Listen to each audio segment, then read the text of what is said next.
Halo guys, di sini saya akan sedikit berbagi materi mengenai investasi saham.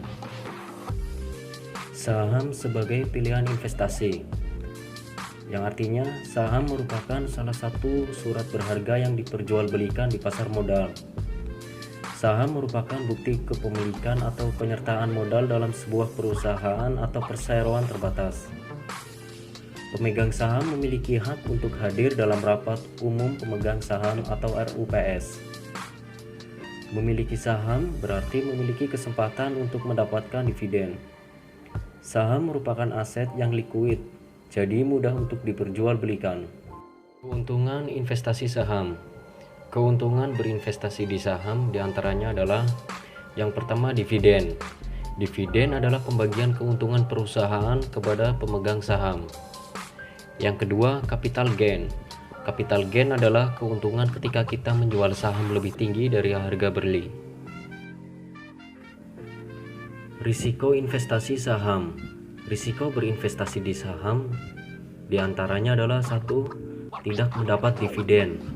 Umumnya perusahaan membagi dividen ketika perusahaan menunjukkan kinerja yang baik. Jadi ketika perusahaan mengalami penurunan kinerja atau mengalami kerugian, maka perusahaan tidak membagikan dividen kepada para pemegang saham. Yang kedua, capital loss. Capital loss merupakan kebalikan capital gain. Hal ini terjadi jika kita menjual saham yang kita miliki lebih rendah dari harga beli. Nah, di sini ada cara mendapatkan saham. Pada dasarnya terdapat 3 cara untuk mendapatkan saham. Pertama, membeli saham di pasar perdana atau ketika sebuah perusahaan melakukan penawaran umum. Kedua, membeli saham di pasar sekunder atau membeli saham yang telah tercatat dan diperdagangkan di bursa efek. Ketiga, membeli saham melalui pembelian unit penyertaan reksadana atau lewat reksadana. Khusus untuk di pasar sekunder, terlebih dahulu kita harus menjadi nasabah di salah satu broker saham atau perusahaan sekuritas yang menjadi anggota di Bursa Efek. Di Bursa Efek Indonesia terdapat sekitar 120 broker saham yang dapat melayani kita untuk melakukan jual dan beli saham. Langkah awal menjadi investor.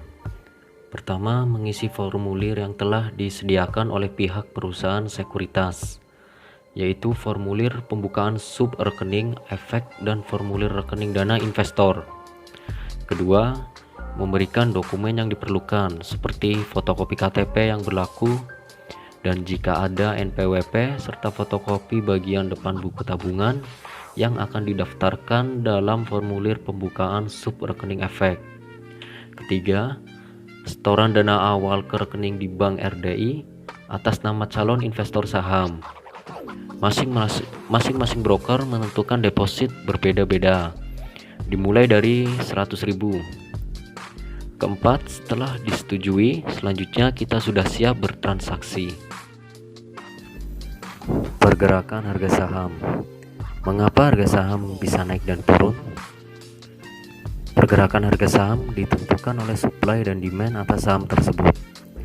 Demand meningkat, artinya harga saham naik dan sebaliknya. Faktor-faktor yang mempengaruhi pergerakan harga saham. Pergerakan suku bunga bank, tingkat inflasi, nilai tukar rupiah, kinerja perusahaan, penjualan dan laba meningkat, bagi dividen dan seterusnya. Faktor non-ekonomi seperti kondisi sosial dan politik. Dan yang terakhir di sini ada indeks harga saham. Indeks menggambarkan tren pergerakan pasar. Jika indeks mengalami kenaikan, berarti secara umum harga-harga saham di bursa mengalami kenaikan.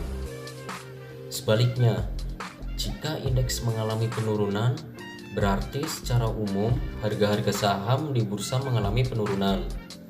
Indeks merupakan indikator penting bagi pelaku di pasar modal. Oke guys, intinya dari materi yang baru saja saya sampaikan, kita jangan takut untuk berinvestasi saham, karena investasi saham adalah salah satu tabungan untuk masa depan. Tahu caranya, pasti tahu keuntungannya. Mari berinvestasi.